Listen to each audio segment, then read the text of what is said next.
¿Pueden ver?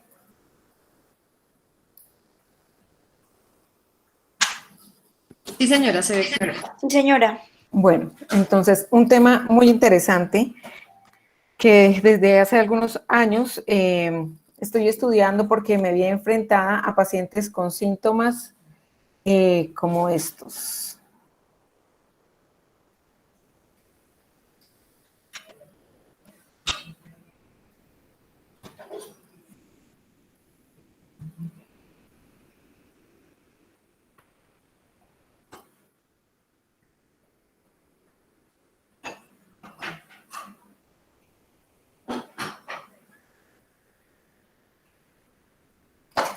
Síntomas dramáticos que María Lucía nos va a explicar en su revisión y vamos a tener la oportunidad de después como describirlos. Adelante, María Lucía. Muchas gracias.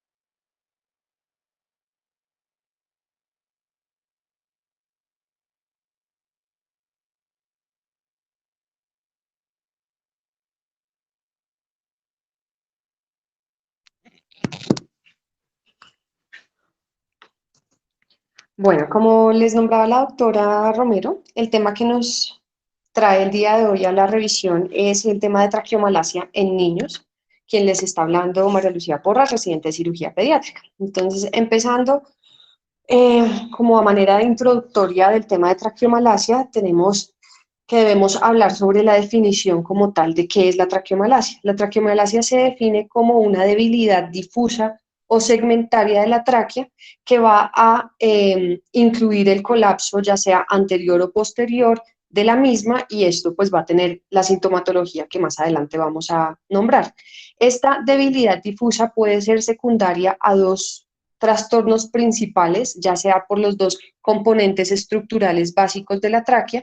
El primero va a ser una pérdida de la integridad estructural del cartílago de la vía aérea, que va a tener algunas alteraciones que vamos a ir viendo, y el segundo va a ser la atrofia o la hipotrofia de las fibras del músculo, de fibras elásticas de la pars membranosa y del músculo transverso como tal de la tráquea, que va a hacer que esto sea muchísimo más laxo y muchísimo más móvil durante el ejercicio respiratorio. Cuando hay una colapsabilidad de la luz traqueal mayor al 50% es cuando ya vamos a estar hablando de traqueomalacia, porque a pesar de que existan estas alteraciones con una disminución de la luz mucho más pequeña, no van a tener sintomatología importante o relevante al momento de la evaluación clínica del paciente. Solo es cuando ya este colapso incluye más del 50% de la luz que vamos a tener un problema realmente. Es importante también recalcar que de las malformaciones congénitas de la tráquea, la traqueomalacia constituye el 50% de ellas.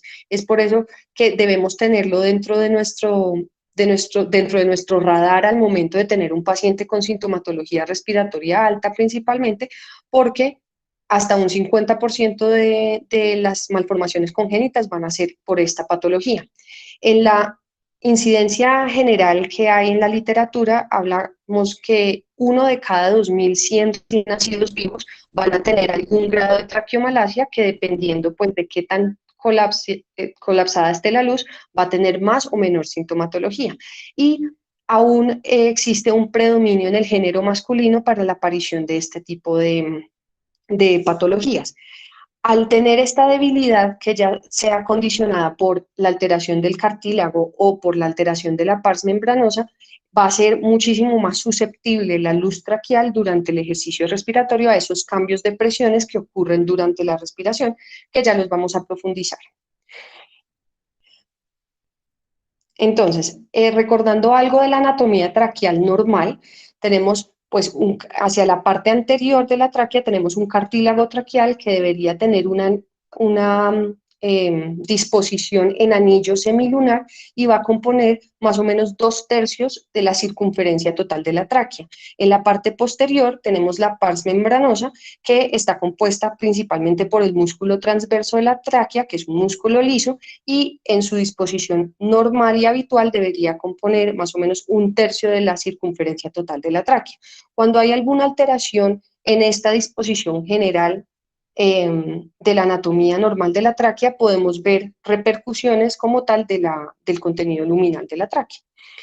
A medida que va el crecimiento progresivo de la tráquea como tal, de la luz y de la longitud de la misma, entre el periodo neonatal y la adolescencia, vamos a ver que van a haber unos cambios principalmente dados porque hasta más o menos los 2 años, el diámetro transverso de la tráquea es muchísimo más amplio que el antero-posterior. Sin embargo, a medida que hay este crecimiento progresivo, vamos a ver que se van volviendo mucho más simétricos y pues ya tiene la disposición circular que conocemos posteriormente. Adicionalmente, no solo crece en diámetro la tráquea, sino también en longitud, que se llega a multiplicar hasta de 2 veces el tamaño entre el periodo neonatal y la adolescencia y hasta 6 veces en su área general. Esto es importante tenerlo en cuenta porque algunas manifestaciones leves de la traqueomalacia pueden llegar a mejorar con el tiempo precisamente por este crecimiento progresivo de la luz traqueal y este aumento del diámetro circunferencial. Entonces, en cuanto a la fisiopatología, como ya nombrábamos anteriormente, tenemos importante recalcar que tenemos un cartílago que va a ser inmaduro y blando. Esto va a permitir que sea muchísimo más susceptible a la modificación de su anatomía normal por estructuras que estén aledañas al cartílago, entonces van a ser mucho más susceptibles a la compresión extrínseca, a algunas otras estructuras principalmente vasculares o masas alrededor que pueden deformar como tal la disposición habitual de este cartílago. Por otro lado, entonces tenemos la pars membranosa, que en un paciente con traqueomalacia va a ocupar más del 50% de la circunferencia, es decir, que esta relación de 1/3 de la circunferencia se va a perder y hace que al ser mucho más ancha la parte posterior de la tráquea, va a ser mucho más lábil al momento del ejercicio respiratorio. Adicionalmente, al igual que el cartílago, esta pars membranosa y este músculo transverso de la tráquea va a ser inmaduro, hipotónico y va a ser mucho más laxo y como también se conoce como floppy, y hace que sea más susceptible al movimiento durante la respiración. Es importante recalcar acá que existen diferentes cambios de las presiones al momento del ejercicio respiratorio normal, dentro de las cuales también vamos a ver esas alteraciones en la traqueomalacia, dependiendo si la traqueomalacia va a estar localizada intratorácica o extratorácica. Cuando tenemos una traqueomalacia extratorácica, que sería por encima, pues ahí de las clavículas, como lo podemos ver en las imágenes, al momento de hacer la inspiración, es que vamos a ver la sintomatología porque la presión atmosférica, la presión intraluminal tiene que superar la atmosférica, tiene que ser mucho más disminuida que la atmosférica para que precisamente entre el aire, y eso hace que las fuerzas de la pared van a ir hacia el interior, a diferencia del momento de las pacientes que tienen la traqueomalacia intratorácica, que como podemos ver en la imagen, esta presión intratorácica al momento de la inspiración se vuelve mucho más negativa y va a aumentar la luz de la tráquea y pues de los bronquios, pero al momento de la expiración, al perder esa presión intratorácica negativa, pues va a condicionar un colapso que va a ser mucho más predominante en este momento respiratorio. Es mucho más frecuente la localización de la traqueomalacia a nivel distal y es por eso que es más típico observar esta sintomatología al momento expiratorio. Entonces, va a variar las manifestaciones según la fase respiratoria, la localización de la traqueomalacia, y pues ahí tenemos muy importante recalcar estas presiones intraluminal versus la presión intratorácica, que son las que van a modificar o afectar directamente como tal el movimiento de la tráquea.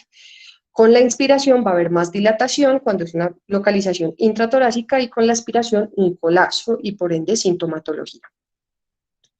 Entonces, perdón. En cuanto a la clasificación de la traqueomalacia, existen múltiples clasificaciones, dentro de las cuales tenemos la localización como tal, la distribución de la traqueomalacia, el tipo de traqueomalacia dependiendo de la apariencia traqueal en general, la severidad, que puede ser ya sea endoscópica versus clínica, y también la etiología. Sin embargo, en la actualidad tenemos como una clasificación principal, que va a ser la clasificación en primaria y secundaria, siendo la primaria aquella que viene secundaria a unos anillos traqueales que van a estar inmaduros, por ende van a ser más laxos, o sea, más blandos, van a presentar un ensanchamiento como tal de la pars membranosa, precisamente porque estos anillos traqueales, al no madurar adecuadamente, no van a tener la disposición habitual en C, sino que van a ser mucho más anchos y por ende también la pars membranosa va a ser mucho más ancha. Esto asociado además de que la pars membranosa va a ser hipotónica o atónica o anormal, va a condicionar que haya una disquinesia como tal de esta membrana posterior con mayor colapsabilidad durante el ejercicio respiratorio. Acá entonces es importante recalcar que pues este tipo de traqueomalacia es muchísimo más frecuente en los pacientes pretérminos, ya que pues su fisiopatología como tal viene dada por esa inmadurez de los anillos traqueales y de la pars membranosa. También viene asociada con alta frecuencia a la laringomalacia, precisamente también porque hay algo de inmadurez hacia la parte más superior de la vía aérea. El 60% de los pacientes van a tener sintomatología que aparece en el primer trimestre de vida. Sin embargo, entre más severa la traqueomalacia y entre más temprana se manifieste, pues también, o sea, va a estar usualmente asociada a como más grado de inmadurez a este momento. Y algunos pacientes con este tipo de traqueomalacia van a presentar como una mejoría espontánea que va a irse dando entre los primeros 2 años de vida. Sin embargo, acá es importante recalcar que entre más temprana es la manifestación de la traqueomalacia, usualmente es más severa y usualmente no mejora con el tiempo. Entonces van a requerir tratamientos adicionales. En cuanto a la traqueomalacia secundaria, viene dada por aquellos pacientes que tienen una debilidad localizada, especialmente pues una debilidad localizada ya sea en la porción anterior o la porción posterior de la tráquea, secundaria a alteraciones, a deformidades que se condicionan por estructuras alrededor. Principalmente van a ser malformaciones vasculares o malformaciones esofágicas.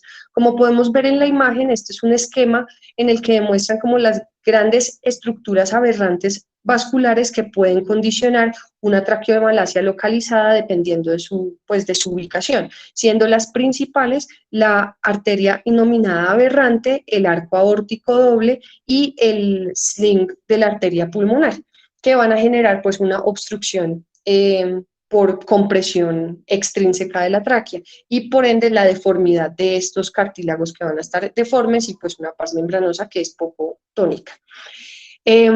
Acá, pues esta es una imagen que también podemos ver de ya la evaluación endoscópica de un paciente con una traqueomalacia secundaria. Esta imagen muestra un paciente que tiene una traqueomalacia por un arco aórtico derecho que va a presentar una subclavia izquierda aberrante.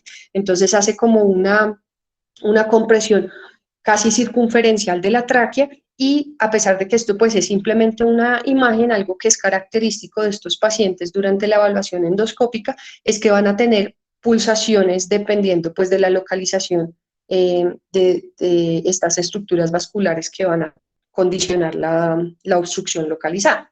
Es importante también acá recalcar pues las malformaciones esofágicas, como recordamos en la embriología básica pues de la formación de la tráquea y el esófago. Ellos van a compartir una pared que también se conoce como la party wall, que es precisamente por esta división que va a haber del surco traqueoesofágico, en el que cuando hay alguna alteración de uno de los dos, pues van a haber manifestaciones en el otro. Es decir, un paciente con una atresia de esófago suele tener una alteración como tal de este surco traqueoesofágico, de esta party wall, y muy frecuentemente hasta un 80%, en la literatura hablan del 11 al 33%, pero también hay algunos estudios que hablan hasta el 80% de pacientes con atresia de esófago que van a tener traqueomalacia asociada.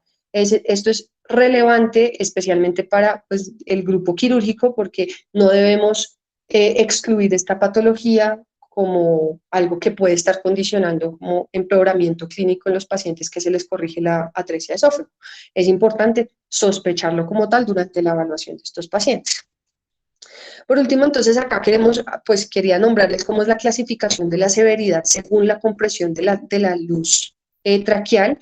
Hablamos de una traqueomalacia, ya sabemos que por encima del 50% del compromiso de la luz, siendo una traqueomalacia leve entre el 50 y el 75%, una traqueomalacia moderada entre el 75 y el 90%, y una traqueomalacia severa hasta el 90%. Y también es importante recalcar que así como pues ya sabemos que hay malformaciones vasculares, también pues estos pacientes que tienen frecuentemente asociados a la atresia de esófago, también hay muchas otras malformaciones cromosómicas que pueden estar, o algunos síndromes genéticos que pueden estar asociados a la aparición de traqueomalacia, ya sea primaria o secundaria, dentro de los cuales acá es importante tener la discondroplastia, tenerla en cuenta, el síndrome de Down y la trisomía 9, perdón, y la asociación Bacter, también precisamente por este compromiso también esofágico que presenta.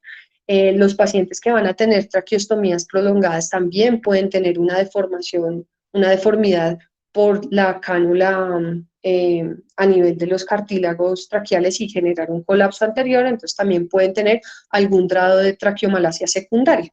Es importante pues que lo vayamos teniendo en cuenta y lo sospechemos en este tipo de patologías. En cuanto a las manifestaciones clínicas, no existe ninguna manifestación específica de la traqueomalacia, sin embargo, existen varios síntomas que van a generar como una obstrucción intermitente de la vía aérea, principalmente superior, y es por esto que los debemos tener en cuenta y ante todo, pues sospecharlo. Entonces, ahí está característico los pacientes que van a tener una tos de foca, también la describen en la literatura como una tos como brasi porque es turbulenta, ¿sí? Puede existir pacientes con estridor expiratorio principalmente, sibilancias, hay una respiración sonora, son pacientes que van a tener infecciones recurrentes o prolongadas de la vía aérea. Esto viene principalmente dado ya que al momento que presentan maniobras de Valsalva, que como sabemos van a aumentar aún más la presión intratorácica, entonces aumentan más la colapsabilidad de la tráquea por esa presión, no van a tener un barrimiento de secreciones muy efectivo durante la tos, entonces suelen tener infecciones recurrentes. También acá es importante recalcar que los pacientes entre más pequeños también pueden presentar episodios de apneas intermitentes y acá pues cabe recalcar en el periodo neonatal estos pacientes que van a tener BRUE, que ya es lo que conocemos como esos episodios de anemia apneas, autolimitadas que duran más o menos 30 segundos y no tienen otra explicación. Un paciente que no tenga una explicación clara para el BRUE, debemos sospechar una traqueomalacia y ante estas manifestaciones que son muchísimo más severas y pueden llegar a llevar al paciente a una muerte súbita, deberíamos hospitalizarlo y darle un manejo oportuno a la patología. También estos pacientes van a tener frecuentemente alteraciones de la alimentación. Muchos pacientes con sintomatología respiratoria tienen reflujo gastroesofágico y no solo viene dado por esto la sintomatología durante la alimentación, sino al tener una vía aérea que es bastante como débil en toda su circunferencia, con el paso del bolo alimenticio durante pues, su estancia en el esófago puede aumentar también la colapsabilidad de la tráquea o colapsarla completamente y pues van a tener trastornos como tal durante la deglución. Estos pacientes es característico que los papás nombren que al momento de la deglución hacen una hiperextensión del cuello, como tratando de evitar tanta molestia al momento del colapso de la vía aérea. Y pues en general van a tener algún grado de disnea.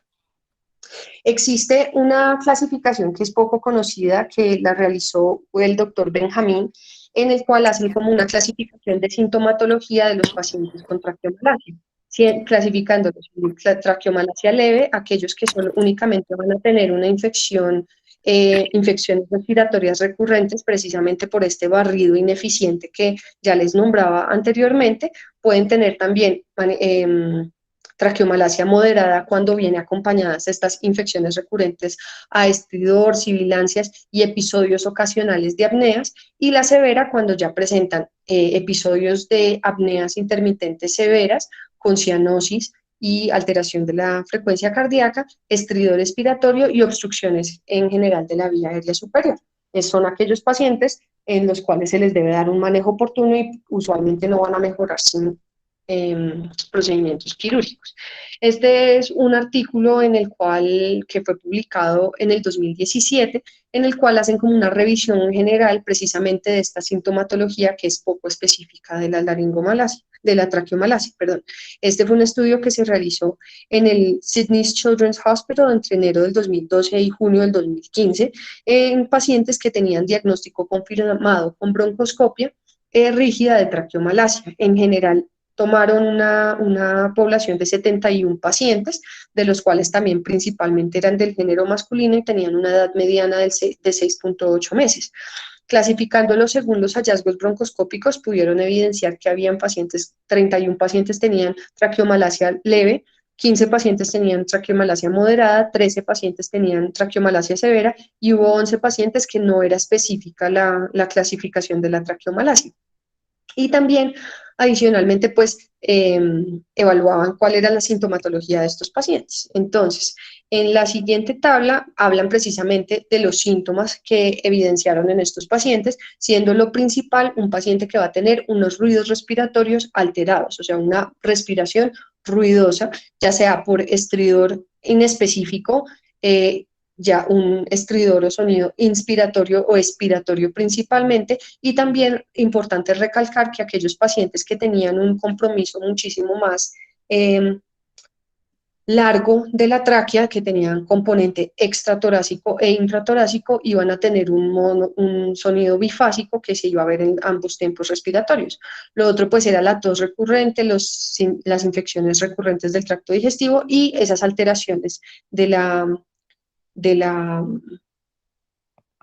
deglución.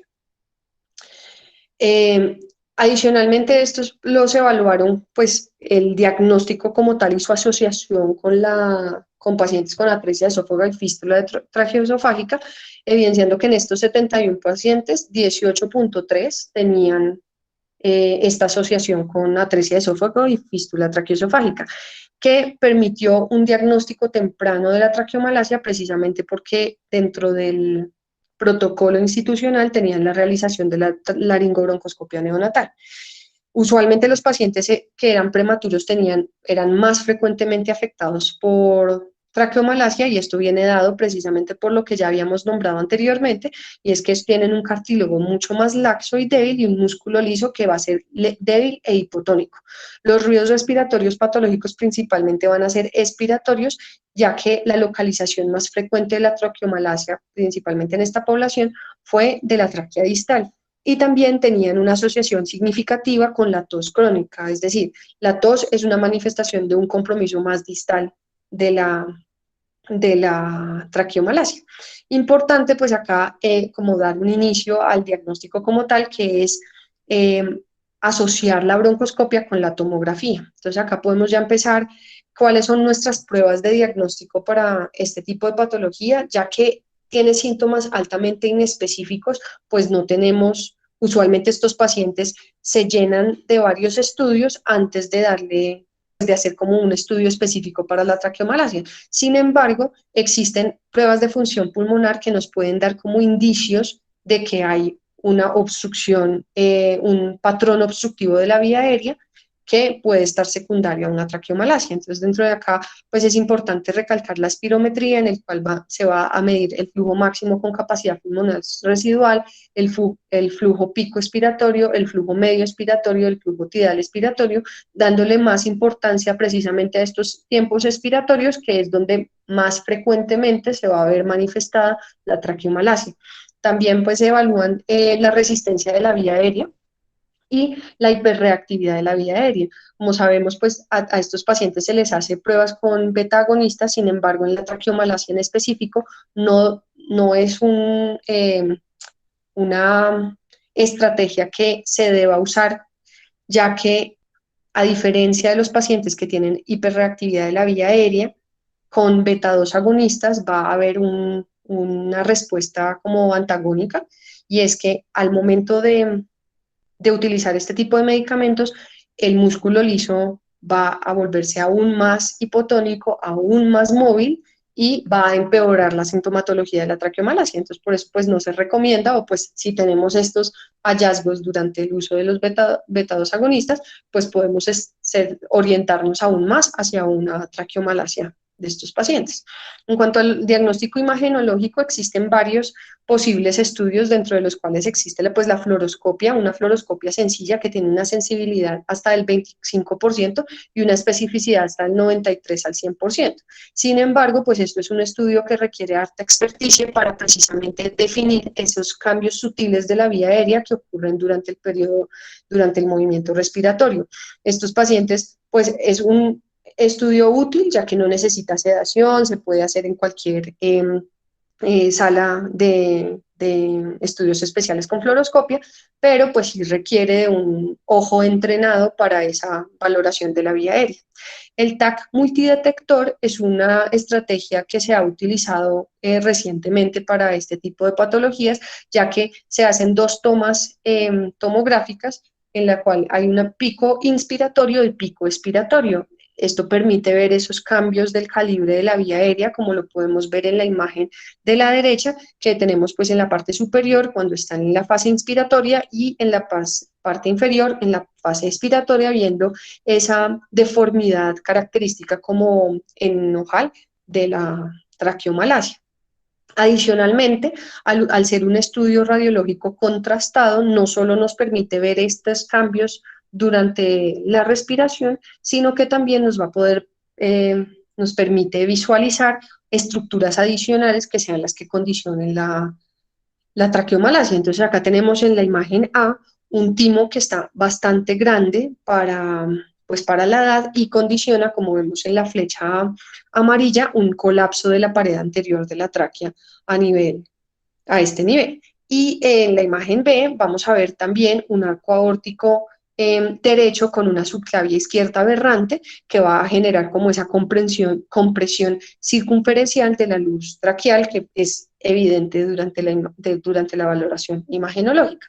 Es por esto pues que este estudio ha ganado como popularidad para la evaluación de pacientes con traqueomalacia. Sin embargo, pues no existe, o sea, no está presente este tipo de tomógrafos, no están disponibles en todas las instituciones. También se puede utilizar una resonancia magnética dinámica, y pues que tiene la ventaja de que no va a requerir radiación, y a su vez también nos permite visualizar estructuras alrededor que vayan a condicionar ese colapso de la vía aérea. Sin embargo, al ser un estudio que es muchísimo más prolongado, que requiere de cierta como disciplina como tal del niño, es más difícil en los pacientes que son más pequeños, inclusive va a necesitar en ocasiones la sedación o la intubación endotraqueal, y un paciente intubado pues ya cambiamos completamente la movilidad respiratoria durante el estudio, entonces pues no va a ser un estudio 100% fidedigno. La traqueobroncografía también pues es un estudio que nos va a permitir ver estos cambios de la luz a nivel traqueal especialmente, y se utiliza con medio de contraste hidrosoluble no iónico. Sin embargo, también al igual que los estudios fluoroscópicos, requiere de experticia al momento de la realización del mismo, entonces pues tampoco ha ganado tanta popularidad.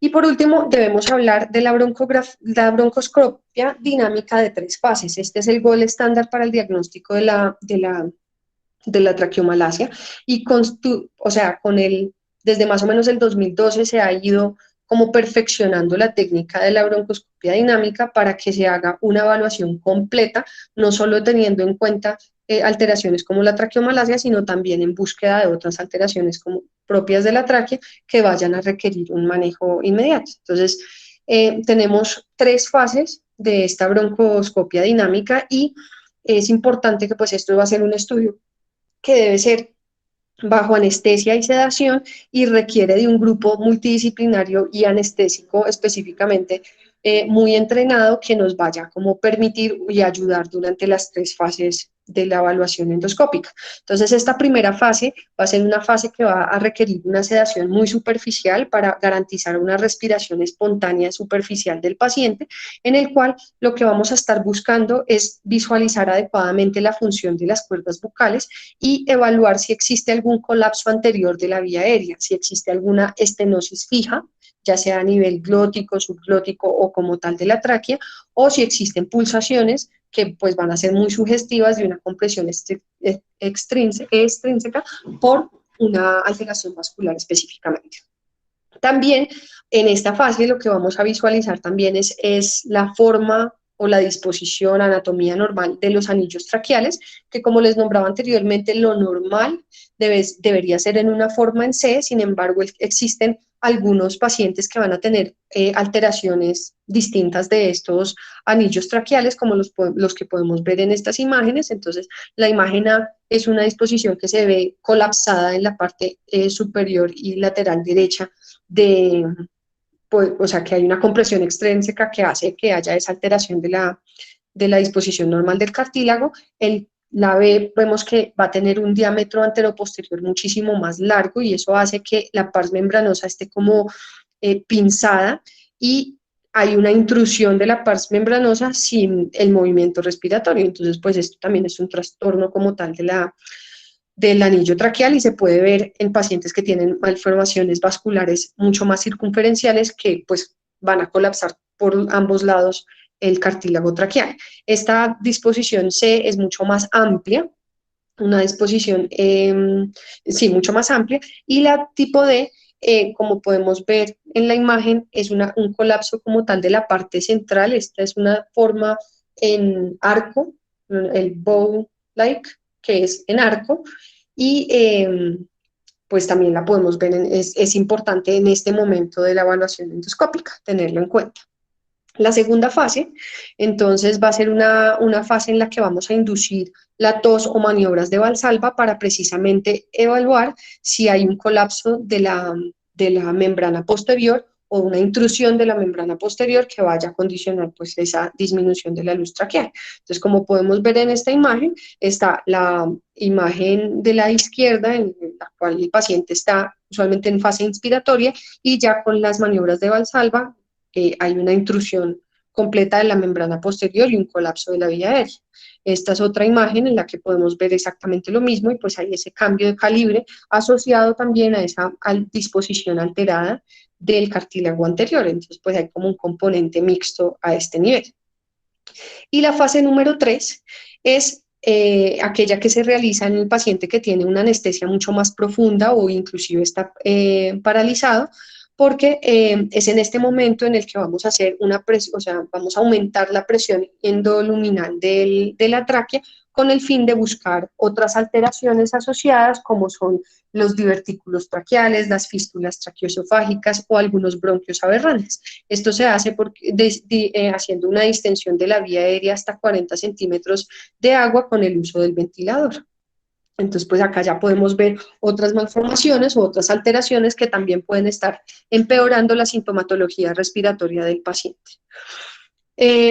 También, pues con la aparición de esta estandarización de la broncoscopia en tres fases, existe pues esta forma de evaluarlo en el que vamos a ser mucho más metódicos al momento de evaluar cada uno de los segmentos de la tráquea en cada una de las fases de la broncoscopia.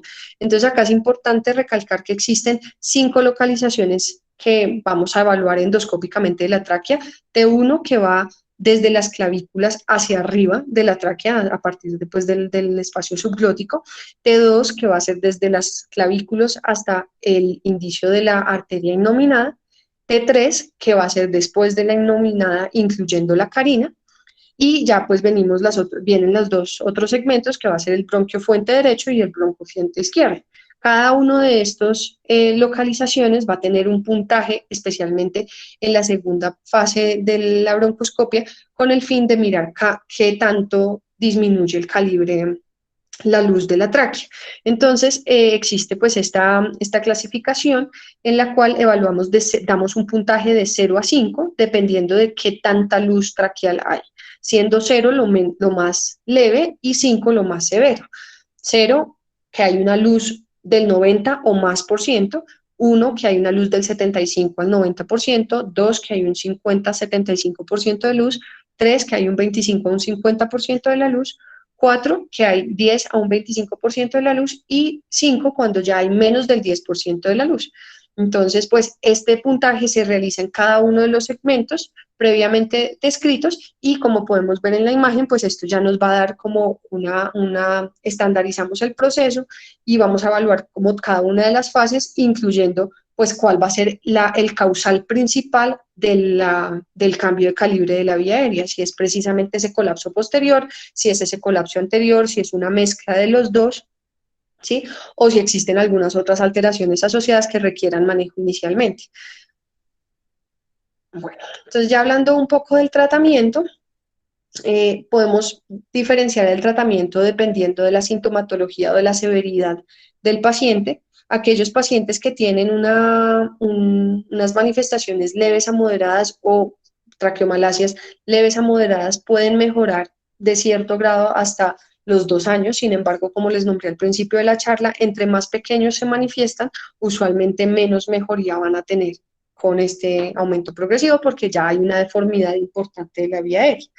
Y este tratamiento también se va a basar en el manejo de síntomas. Como sabemos, pues hay un barrido ineficiente, entonces ahí juegan papel importante los mucolíticos, las nebulizaciones con solución salina hipertónica, los ejercicios de terapia respiratoria que ayuden a ese aclaramiento de secreciones para precisamente ayudarle al paciente con la sintomatología. Importante, como también les nombré durante el momento del diagnóstico, evitar completamente los beta agonistas, ya que estos van a empeorar usualmente la sintomatología.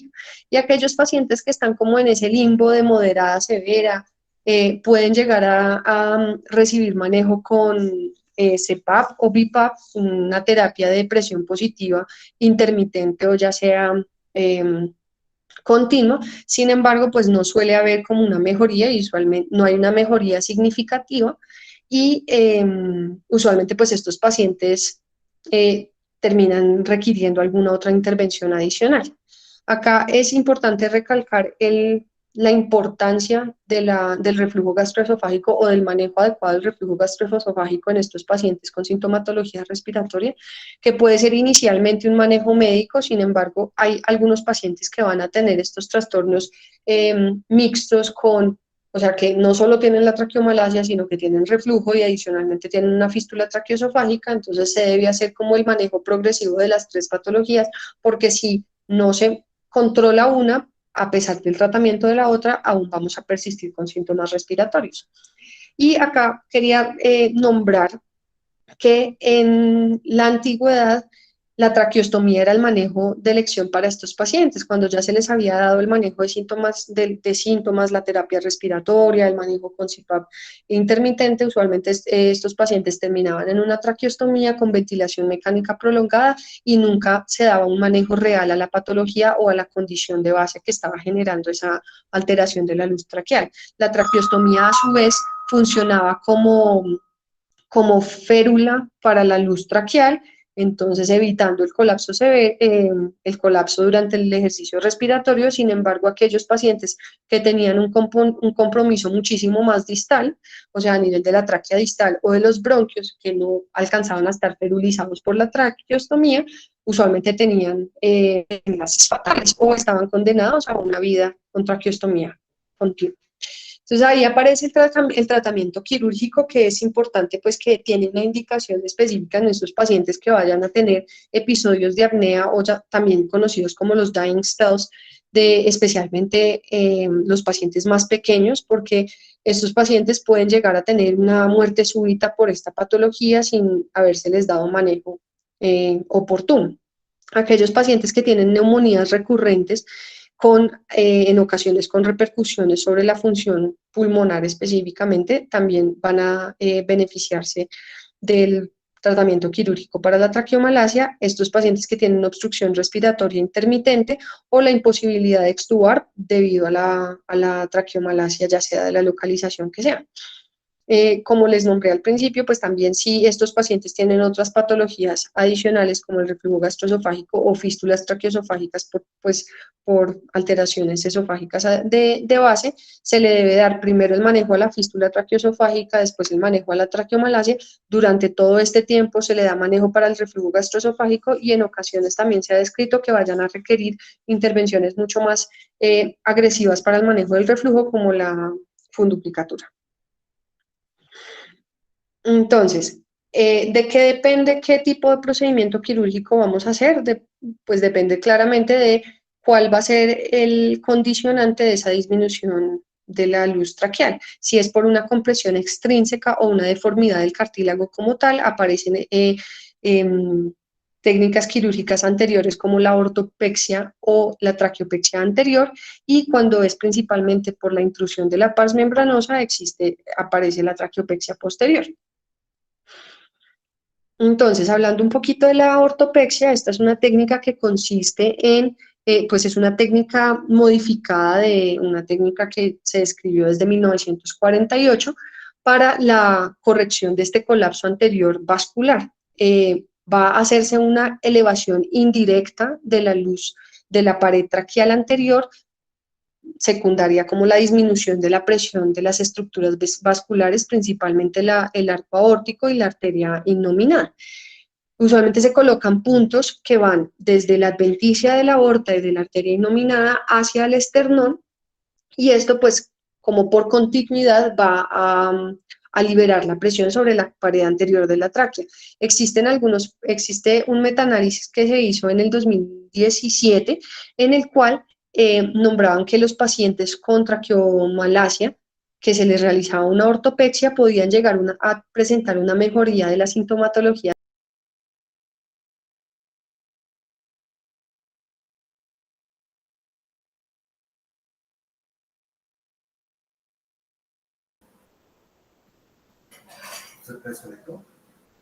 Sí.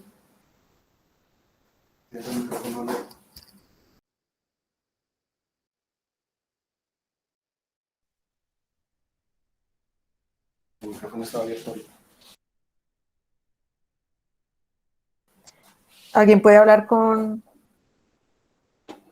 María Lucía para ver qué pasó con la presentación? Sí, señora, ya le estoy preguntando qué pasó. No contesta, pero ya se está resolviendo el problema. Les pido disculpas, me falló el celular. Entonces, como les nombraba, entonces los pacientes que... ¿Sí me están escuchando? Sí, Malú. Sí,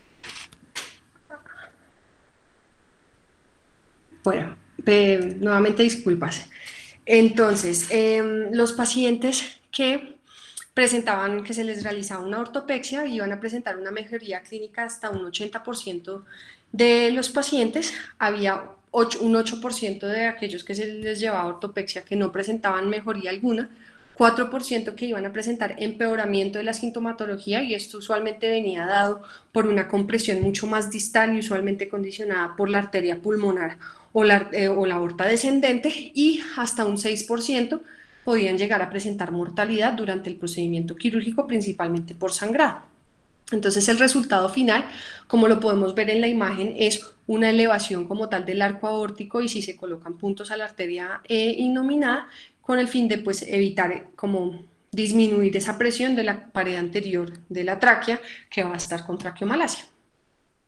Existen también procedimientos que van a ser como mixtos o técnicas combinadas, que acá incluimos la traqueopexia anterior y posterior, en la cual no solo se va a hacer una fijación de la aorta, sino también se colocan puntos directamente al cartílago traqueal y se unen con el manubrio del esternón con el fin de elevar aún más esa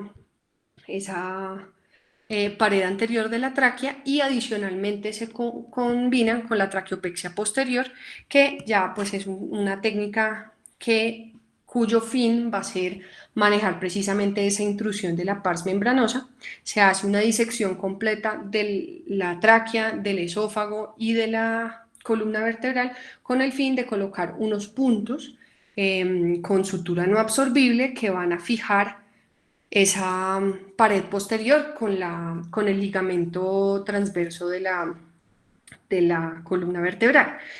Es importante que durante todos estos procedimientos, sea el que se escoja, los pacientes van a requerir una evaluación broncoscópica continua, precisamente para evitar que hayan unos puntos completamente transfixiantes o que incluyan la luz traqueal, para evitar desgarros como tal de la tráquea, y adicionalmente para evaluar si hay o no efectividad al momento de la apertura de la luz traqueal, ya sea con las técnicas anteriores o con las técnicas de la traqueopexia posterior. Entonces esto es como el resultado final que vamos a ver. Este es un artículo que fue publicado en el 2017, una serie de casos, una cohorte retrospectiva de la experiencia del Boston Children's Hospital con la realización de traqueopexia posterior en los pacientes con traqueomalacia severa. Estos pacientes fueron evaluados desde octubre del 2012 hasta marzo del 2016, en el cual a todos los pacientes se les hizo una evaluación preoperatoria, en el cual se hacía una broncoscopia dinámica en 3 fases con la adecuada diligenciamiento del score de colapsabilidad. El procedimiento quirúrgico en la totalidad se les hizo una traqueopexia posterior. Sin embargo, también hubo otros pacientes que requirieron procedimientos adicionales cuando tenían compresiones anteriores y posteriores, con aortopexia y traqueopexia anterior, y se hacía nuevamente una evaluación posoperatoria también con broncoscopia dinámica de 3 fases y el score de colapsabilidad, con el fin de evaluar cómo les iba a estos pacientes. Entonces, en total eran 98 pacientes en los cuales se les realizó, como les nombré también, a la totalidad la traqueopexia posterior, y hubo 18 pacientes que también requirieron procedimientos adicionales.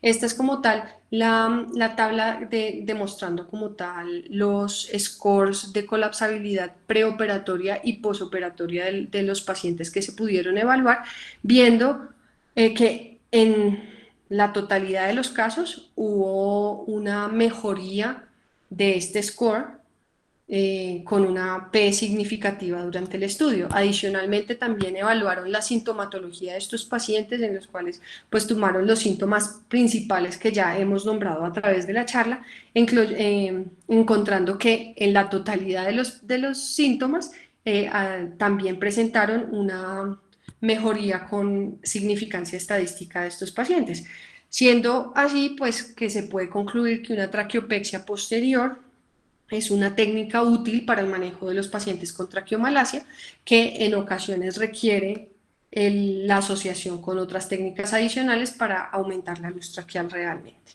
Existe este es otro artículo que me pareció relevante traerles para hoy, también es del Boston Children's Hospital, fue publicado también en el 2017, y es sobre una cohorte retrospectiva comparativa de los pacientes que tenían atresia esofágica y también fueron llevados a traqueopexia posterior. En total fueron 118 pacientes, en los cuales pues la mediana de los pacientes tenían 16 meses, y el objetivo era comparar estos pacientes que se les hacía la traqueopexia posterior en un tiempo primario, o sea, durante la misma corrección de la atresia esofágica, o si se hacía una intervención secundaria, es decir, pues después de ya haberles hecho la corrección de la atresia esofágica. Estos fueron 18 pacientes que fueron manejados de manera primaria y 100 pacientes de manera secundaria. Entonces, en cuanto a como la distribución general de los pacientes, la gran mayoría iban a tener una atresia esofágica tipo C, principalmente aquellos que fueron manejados de manera secundaria. y aquellos que tenían otros tipos de atresias esofágicas, principalmente la A y la B, iban a ser manejados de manera primaria, siendo pues con una P significativa. Y al igual que en el anterior estudio, se les hizo una evaluación endoscópica preoperatoria y posoperatoria. Estos pacientes que fueron manejados de manera primaria presentaron una mejoría sintomatológica del score de colapsabilidad. Sin embargo, no todos los segmentos fueron igual de efectivos durante su como corrección quirúrgica, a diferencia de aquellos pacientes que se les hizo una traqueopexia posterior en un segundo tiempo quirúrgico, que la gran mayoría de segmentos sí fueron efectivamente corregidos de su traqueomalacia. Es por esto pues que ellos acá concluyen que, a pesar de que, bueno, perdón, hay una cosa acá que también es importante nombrar, y es que el tiempo de ventilación mecánica, el tiempo de estancia en UCI y el tiempo de hospitalización en general de los pacientes que fueron manejados en un solo tiempo quirúrgico versus los que fueron manejados en un segundo tiempo quirúrgico fue muchísimo más prolongado. Ellos, a pesar de que estadísticamente pues es mejor realizar un procedimiento secundario por la estancia hospitalaria, porque hay como un control más efectivo de la traqueomalacia, aún así recomiendan que se podría llegar a hacer este procedimiento en la misma corrección de la atresia de esófago. Es importante pues como acompañar a todos los pacientes de una evaluación endoscópica adecuada para lograr efectivamente este manejo.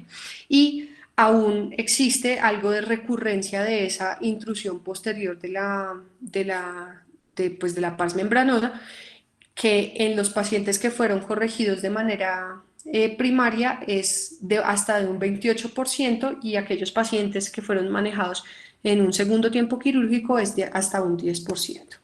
Importante acá también recalcar pues qué tipo de complicaciones van a tener. Hay pocas series de casos, pero pues sí hay algo ya descrito del abordaje toracoscópico para este tipo de técnicas. Sin embargo, la recurrencia sigue siendo bastante alta. El doctor Jennings, que pues es el que creó esta técnica quirúrgica, habla de una recurrencia hasta un 38%, y otra serie de casos del doctor Van de Zie habla de una recurrencia hasta el 31%. El 15% de los pacientes con traqueomalacia pueden tener complicaciones, dentro de las cuales principalmente vamos a tener el derrame pericárdico, un sangrado perioperatorio, la parálisis de las cuerdas bucales, que esto lo vamos a ver principalmente en aquellos pacientes que se les realiza una traqueopexia posterior por la lesión del nervio laringio recurrente durante la disección de la liberación del esófago de la tráquea. También pueden haber lesiones del nervio frénico, principalmente esto es una complicación de la ortopexia y de la traqueopexia anterior, ya que para pues hacer un efectivo control vascular es necesario la apertura del pericardio. También pueden haber lesiones del conducto torácico, aunque no es lo más frecuente, pero aquellos pacientes que tienen el arco aórtico derecho en vez de izquierdo, pues pueden tener una lesión del conducto torácico como tal, y las lesiones esofágicas, que muchas veces también pueden pasar y o sea, no se visualizan durante el momento quirúrgico, pero pues posteriormente pueden manifestarse hasta con divertículos o algunas otras alteraciones. Y también acá es importante recalcar el compromiso distal. Aún no existe ninguna técnica como que nos maneje a aquellos pacientes que tienen un compromiso distal severo. La traqueopexia, como pudimos ver en la descripción de la técnica, es de la tráquea como tal, y los bronquios quedan un poco difíciles de hacerles esa pexia posterior que evite el colapso de la pars membranosa, entonces, pues que eviten el colapso a nivel distal. Entonces aún no hay una técnica que nos permita hacer ese control distal, y probablemente estos pacientes que tienen un compromiso distal severo no van a beneficiarse de una técnica quirúrgica como las que ya hemos descrito durante la charla. Entonces, en cuanto a las conclusiones como tal, pues de esta charla, es importante que lo que no se sospecha no se va a diagnosticar. Entonces, es importante que estos pacientes que tienen síntomas respiratorios poco específicos, que van a tener como una historia, que puedan tener alteraciones asociadas a la traqueomalacia, pues debemos sospechar que pueda tener una traqueomalacia, y al empezar la sospecha, pues ya nos va a permitir ese estudio de síntomas inespecíficos que puede incluir la presión, las pruebas de función pulmonar, la tomografía y la broncoscopia con su adecuada como método. Importantísimo para nosotros recordar su asociación con la atresia de esófago y pues si se hace una captación de estos pacientes desde temprano, desde el diagnóstico de la atresia de esófago, también podemos darle un manejo temprano a la traqueomalacia, especialmente en aquellos casos que se van a beneficiar de un manejo quirúrgico adicional. El tratamiento va a depender completamente de la severidad y como pudimos ver también va a depender de cuál va a ser el causal principal, si es un colapso anterior, si es un colapso mixto o si es un colapso posterior, y pues ahí ya podemos escoger la técnica quirúrgica para realizar. Y algo importantísimo que pues cabe recalcar es que sí se requiere un grupo multidisciplinario para que se haga una adecuada captación, diagnóstico, evaluación y manejo de estos pacientes pues tempranamente. Muchas gracias. Bueno, muchísimas gracias por la charla, María Lucía, y la tutora encargada de esta charla de hoy, que fue la doctora Diana Romero, pues que es una persona que ha hecho un entrenamiento formal en cirugía de vía aérea en niños, y pues a quien se le pueden dirigir las preguntas el día de hoy. Esperamos pues que haya sido una charla del entero gusto de la audiencia, y pues pueden levantar la mano quien quiera preguntar. Bueno, yo quiero expresar que María Lucía hizo una revisión muy completa del tema y para no estar familiarizado con estas patologías, lo interiorizó muy bien. Quiero hacer unos comentarios respecto al compromiso de la vía aérea distal, sobre todo es cuando los pacientes tienen compromiso de los bronquios segmentarios.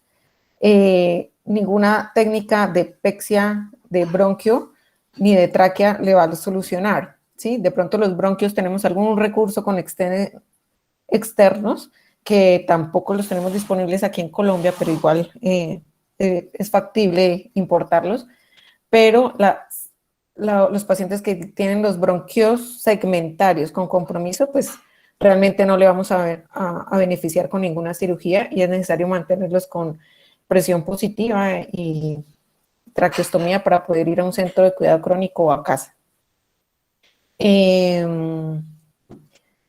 Bueno, atentos a las preguntas de todos y si ustedes también desean, podría compartirles algunos videos de los hallazgos en broncoscopias de estos chicos y algo de resolución de pacientes con traqueomalacia por atresia esofágica y por anillos vasculares.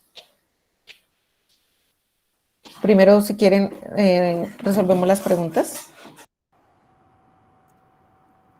Sí, mientras colocan los videos, que me gustaría verlos, quisiera que me explicaran el uso del CPAP nasal, cómo se hace, cuánto tiempo, cómo lo controla, etcétera.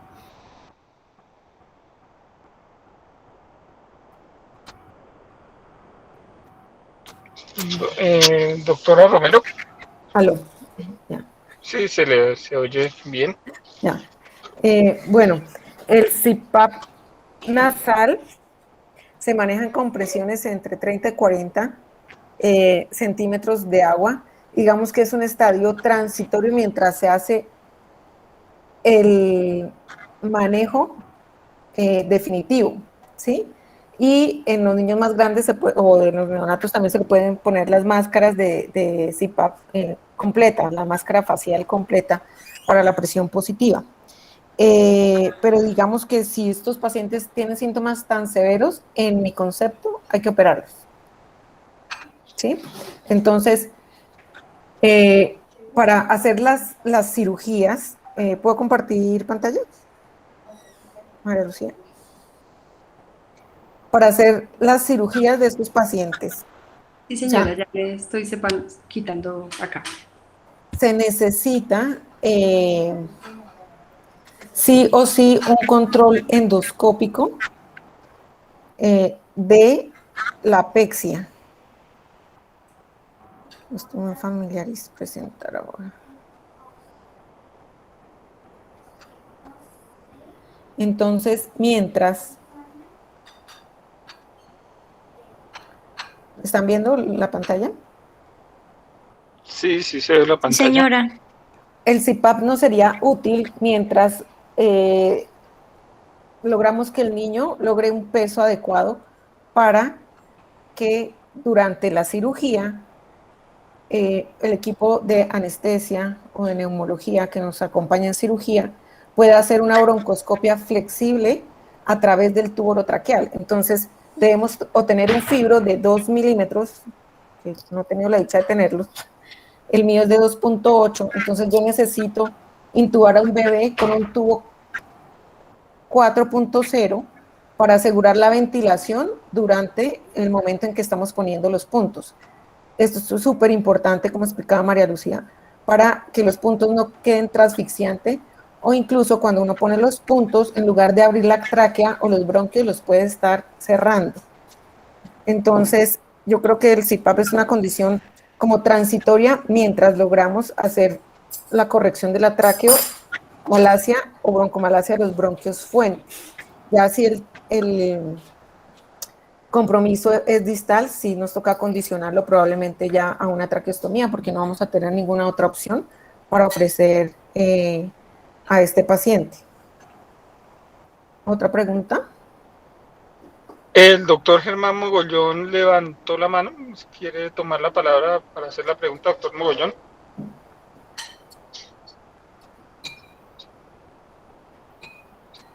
Doctor Mogollón.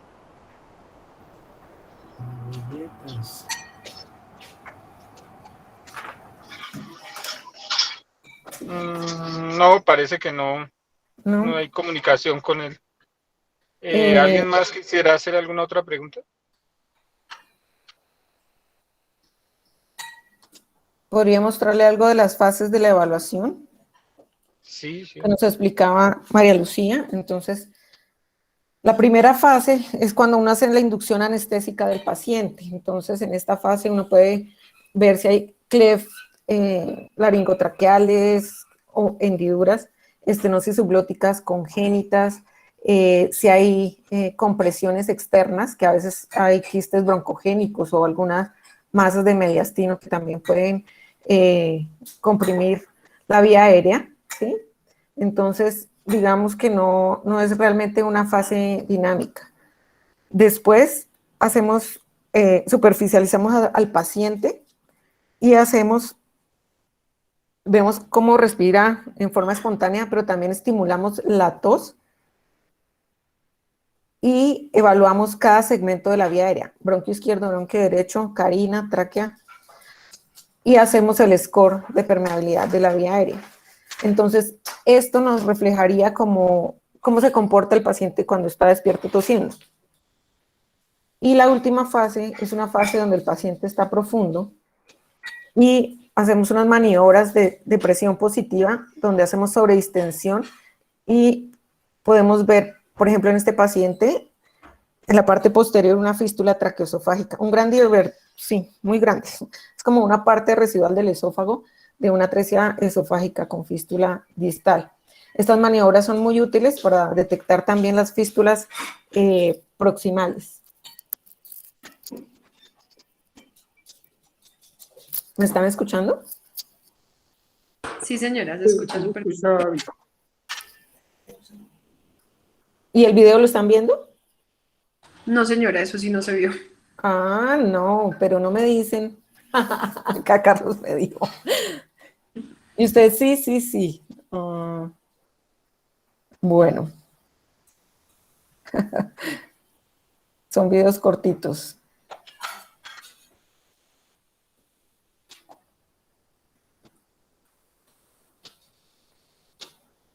Bueno, acá podemos hacer la evaluación de las hendiduras, estenosis subglóticas, compresiones de masas.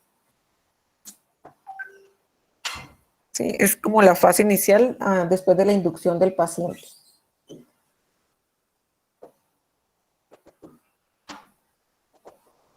Y pues debemos de revisar hasta los bronquios. Después de eso los superficializamos más y los vemos respirando solos.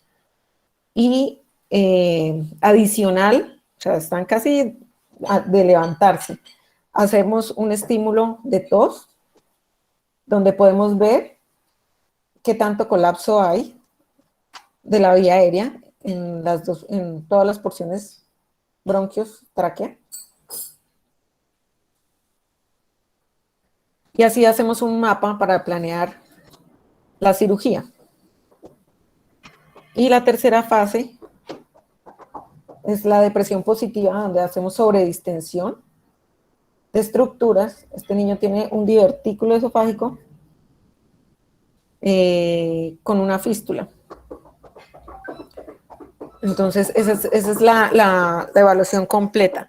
La tomografía es súper importante para determinar, no si tiene traqueomalacia o no, porque eso ya lo vimos con la broncoscopia. Es útil también, digamos que confirma el diagnóstico y se correlaciona con los hallazgos, pero es muy importante para ver la relación de la aorta con la columna y la carina y los bronquios, porque si la aorta sobrepasa en más de un 50% el borde anterior del ligamento longitudinal de la columna, el anterior, al tratar de pexiar la carina o el bronquio hacia el cuerpo vertebral, pues no va a ser posible esa pexia. Entonces nos toca girar, rotar la aorta hacia lateral izquierdo o lateral derecho, de acuerdo a donde esté la aorta descendente, y fijarla más lateral y posterior a la columna para lograr hacer la pexia del bronquio. Entonces, sí o sí, estos pacientes que uno está pensando en hacer cirugías y en su evaluación hay que hacer una angiotomografía. Es lo mismo para evaluar la presencia de anillos vasculares que requieran el manejo de las dos cosas en el mismo tiempo anestésico. Entonces, si se va a hacer la corrección quirúrgica, debe tener una evaluación previa de la vía aérea, hacer una junta multidisciplinaria para hacer la planeación de cómo va a ser el abordaje, si por toracotomía, por esternotomía, si es por toracotomía, si es izquierda, derecha, cuál es el lado dominante del anillo vascular, bueno. Y después hacer una disección de la tráquea y del esófago y pexiar la tráquea a la columna, porque muchos de estos pacientes pueden persistir con la sintomatología si solo se hace la corrección del anillo vascular. Este es un video de la traqueopexia posterior, donde podemos ver la lateralización del esófago y los puntos que se colocan hacia la columna. Los platelets son de pleura o de un tejido del mismo paciente. No son platelets de material sintético, porque pueden migrar hacia la vía aérea o incluso formarse fístulas también hacia el esófago. Y acá es una representación de una pexia combinada anterior y posterior. Estas ilustraciones nos muestran cómo es la fijación del esófago a la columna.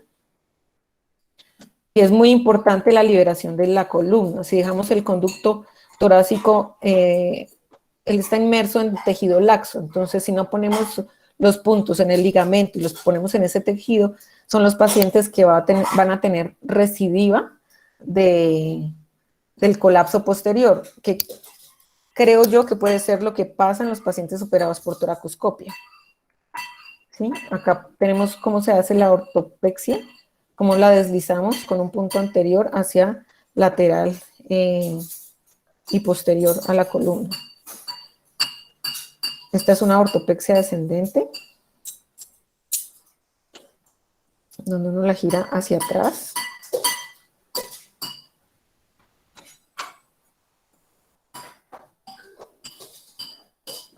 Los abordajes dependen de la anatomía del paciente. O sea, si tiene un arco aórtico derecho, pues haremos el abordaje por el lado izquierdo o viceversa.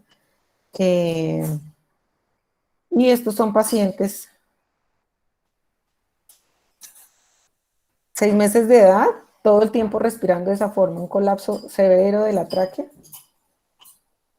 Le hicimos la ortopexia, la traqueopexia, y al final vamos a hacer silencio para escuchar la respiración. Acá son los puntos de la tráquea, la columna.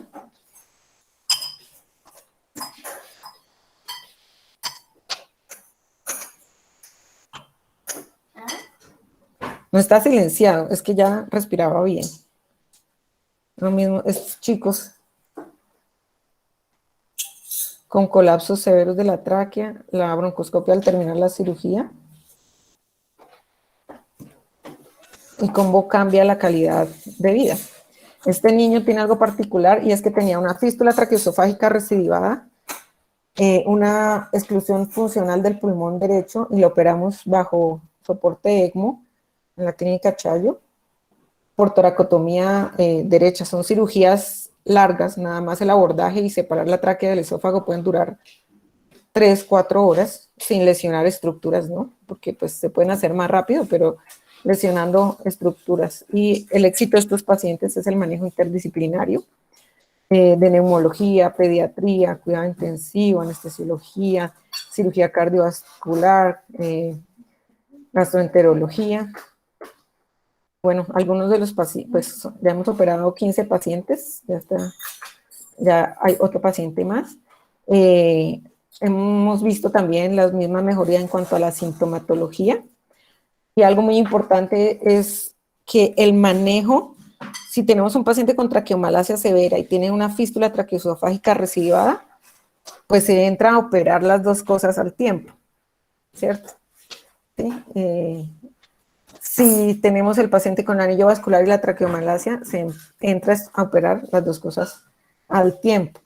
Los divertículos también generan a veces, cuando son muy grandes, acúmulo de secreciones y empeoran el tema de las infecciones a repetición. Bueno, y los pacientes con fístula en N o H, que tienen traqueomalacia de ese segmento, también tiene indicada hacerle la traqueopexia en el mismo tiempo, y eso nos evita la recurrencia de la fístula y corrige de una vez la traqueomalacia.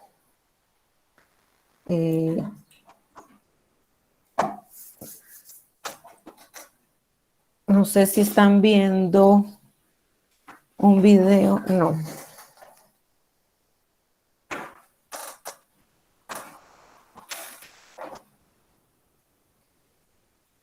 Vamos a ver acá.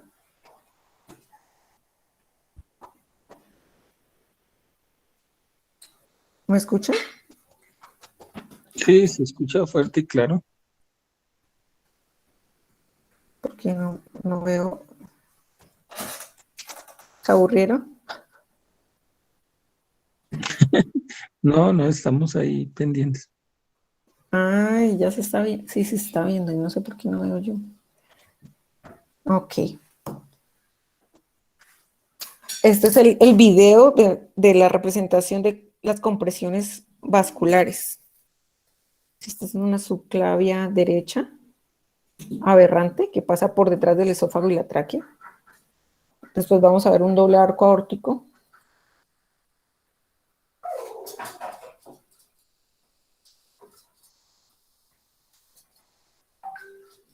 Y la corrección que se hace debe ir acompañada de la movilización de la aorta, del esófago y de la apexia de la tráquea.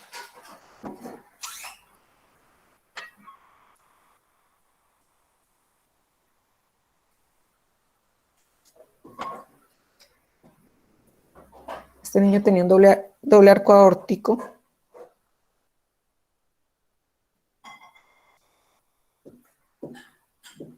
Una respiración vibrante, el colapso de la vía aérea.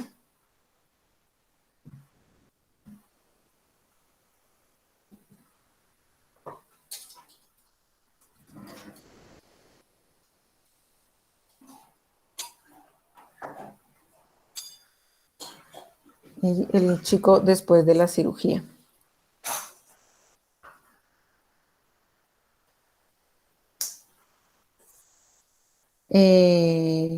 No sé si tienen alguna otra inquietud, comentario.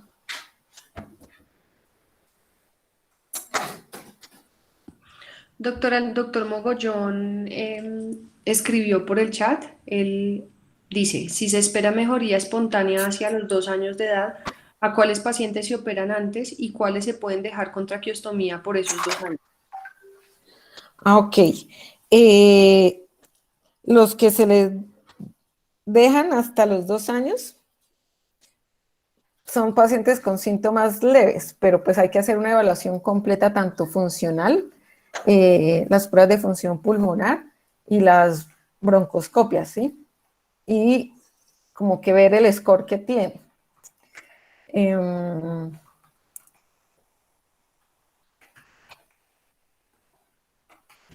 He operado desde los 3 meses de edad, o sea, si tienen síntomas severos hay que operar los pequeñitos, hay que operar los pequeñitos. Y si de pronto es muy pequeño para asegurar la ventilación durante la cirugía, yo los dejo hasta más o menos los 6 meses, que les quepa el tubo 4 para poderlos operar. O sea, si tienen la traqueostomía, igual uno puede operar a los pequeños y quitarles la traqueostomía y quitarles la morbilidad asociada a la traqueostomía, porque la traqueostomía nos puede generar las fístulas, los granulomas, infecciones, migración de las cánulas porque se rompen. Entonces, digamos que en forma segura, desde los 6 meses de edad, aunque he hecho pacientes más pequeños, y de hecho, porque no se han podido destetar del ventilador. Entonces, para evitar ponerle la traqueostomía, en la Misericordia del año pasado, incluso durante la cirugía colocamos un tubo 4 y aunque el tubo del bebé era 3,5, y al terminar la cirugía cambiamos el tubo, impregnamos la tráquea con corticoide y no hubo como ninguna lesión por la intubación y se pudo extubar al paciente. O sea, a los 2 días ya estaba extubado después de haber estado 3 meses con ventilación mecánica.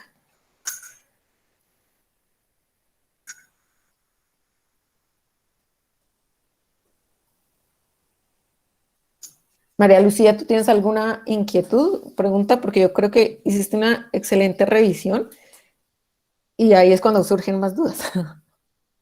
Sí, pues yo, o sea, obviamente uno lee la técnica y todo se lo imagina como mucho más sencillo. Yo creo que ya al momento de estar viendo alguna de esas técnicas ya presencialmente con usted, creo que iré aclarando algunas dudas adicionales, pero pues sí, algo que fue bastante como gratificante durante la revisión de esta charla fue que pues uno como que deja muy por sentado estas temáticas, ¿sí?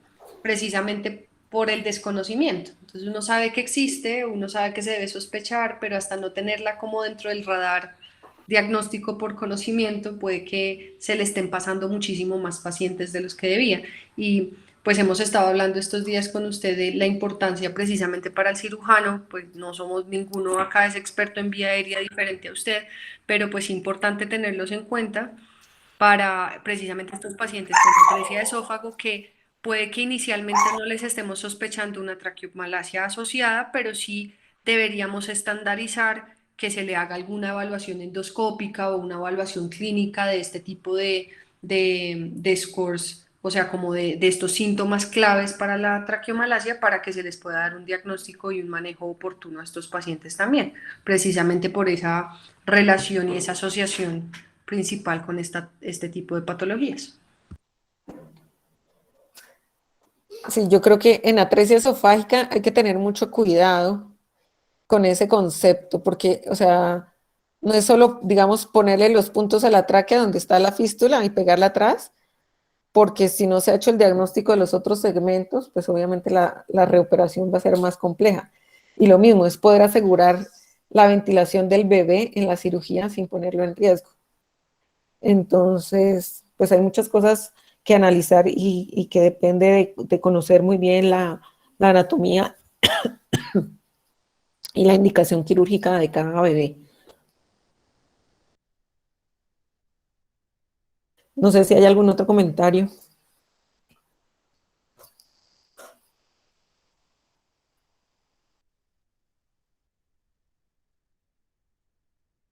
¿Alguna otra pregunta o comentario? Es un tema que requiere algo de estudio previo por la complejidad del mismo. Entonces, a veces eso eso mina un poquito los comentarios, no es un tema del cual todos los cirujanos estemos empapados. De hecho, la mayoría somos bastante ignorantes en la materia. Debo confesarme que soy uno de los ignorantes, porque no, muchas veces uno ni siquiera lo piensa en sus pacientes de atresia de esófago. Pero pues el dar a conocer el tema ayuda a que ese tipo de cosas, pues, de temas y de patologías se pongan sobre la mesa. Precisamente pues para eso creamos este tipo de espacios, para tratar a veces temas que no son tan comunes y que nos pueden ayudar a mejorar nuestro ejercicio diario y a tener mejor sospecha diagnóstica sobre algunas cosas. No sé si alguien más quisiera hacer algún comentario, el profe Niño o algún otro de los cirujanos que está por acá. Una pregunta para la doctora Patricia. Entonces, usted tiene una atresia de esófago y le debe hacer la broncoscopia antes de operarlo y se encuentra traqueomalacia, la corrección de la atresia de esófago y de la traqueomalacia en el mismo, en la misma cirugía es mandatoria. Eso fue lo que le entendí. No, profe, no necesariamente. A ver, si yo lo encuentro, si yo voy a operarlo y lo encuentro, hago la broncoscopia y si encuentro compromiso de solo la tráquea, sin compromiso de bronquios, podría estar haciendo la traqueopexia y al final la anastomosis, o sea, se corrige la fístula traqueoesofágica, se cierra, se hace la apexia de la tráquea a la columna y al terminar se hace la anastomosis para que no haya lesión del esófago durante la separación para exponer la traqueopexia. Si estoy segura de que no tiene ni compromiso bronquial, de bronquios principales, lo podría hacer, pero sí hay forma de tener al bebé ventilado con un adecuado tubo para meterle un fibrobroncoscopio que me guíe la apexia. ¿Sí? Porque si uno pone los puntos a ciegas, lo que hace probablemente es ocluir la tráquea o dejar segmentos que no se corrigen o dejar puntos transfixiantes que puedan generar granulomas. Y de hecho, las publicaciones de las series de Boston hablan de que tienen más reaparición del colapso en los pacientes que han operado así de primerazo la atresia esofágica y la traqueomalacia. ¿Sí? O sea, hay que escoger muy bien el paciente, hacer una buena broncoscopia y escoger muy bien el paciente. Digamos que esto es un bebé con una traqueomalacia solo del segmento de la fístula, de una se hace ahí mismo. Pero si ya es una traqueomalacia más extensa, depende como de todo el equipo quirúrgico. La habilidad del cirujano y del anestesiólogo. No sé si quedó un poquito más claro o más confuso. No, ahí quedó claro. Ahí quedó claro. Y muchísimas gracias. Bueno, profe, sí, lo que me preocupa es mucho en los pequeñitos, la seguridad.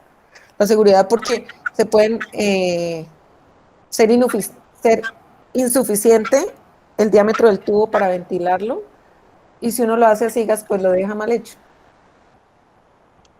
El doctor Mogollón hace una pregunta en el chat acerca de si esta técnica se podría hacer con el broncoscopio rígido, o sea, la guía broncoscópica para la traqueopexia. No, porque hay que tener al bebé durante la toras, no sé, no lo haría yo. Digamos que tenerle broncoscopio rígido, el tiempo, por lo menos 2 horas de la cirugía adentro, estarlo ventilando con un broncoscopio rígido con el paciente en decúbito lateral.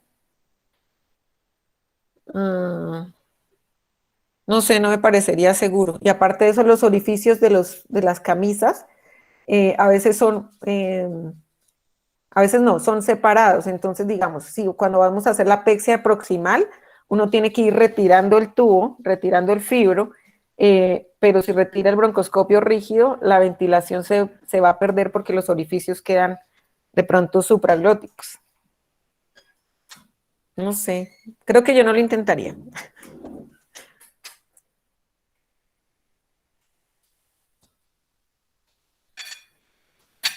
Además estaría así, hiperextendido. No, no sé, no, creo que no.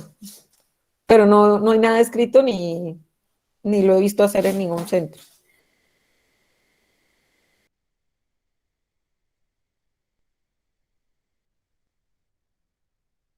No.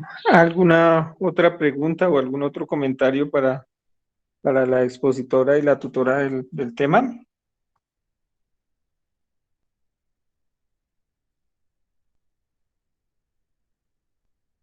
Bueno, creo que esta reingeniería que le estamos haciendo a la cátedra está teniendo un resultado bastante favorable.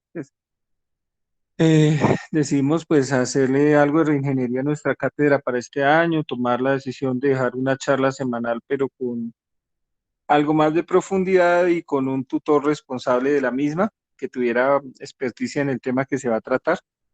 Y pues creo que esta charla pues me ha parecido bastante provechosa, sobre todo pues porque es un tema bastante complejo y pues que tratarlo a profundidad pues se debe leer bastante de él.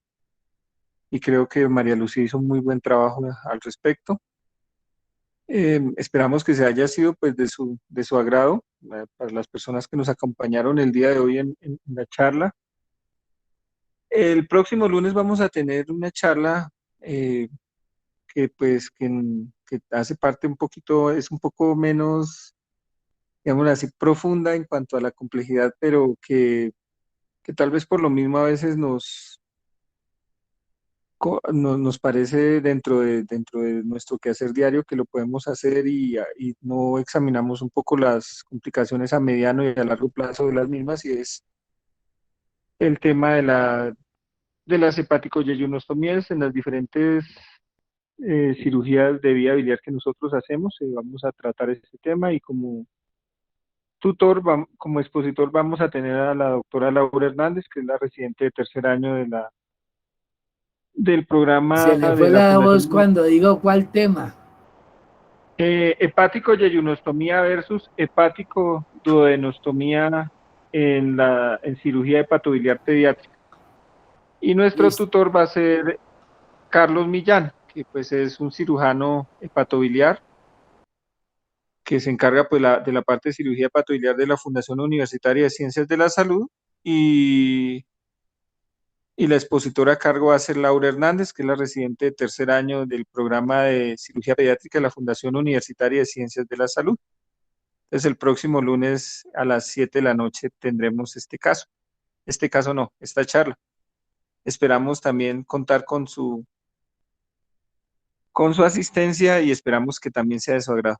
No me queda más sino felicitar pues a María Lucía y a la doctora Romero, que pues de muy buen agrado nos acompañaron y nos ayudaron con esta charla que nos ayuda a entender un poco mejor este tema tan complejo.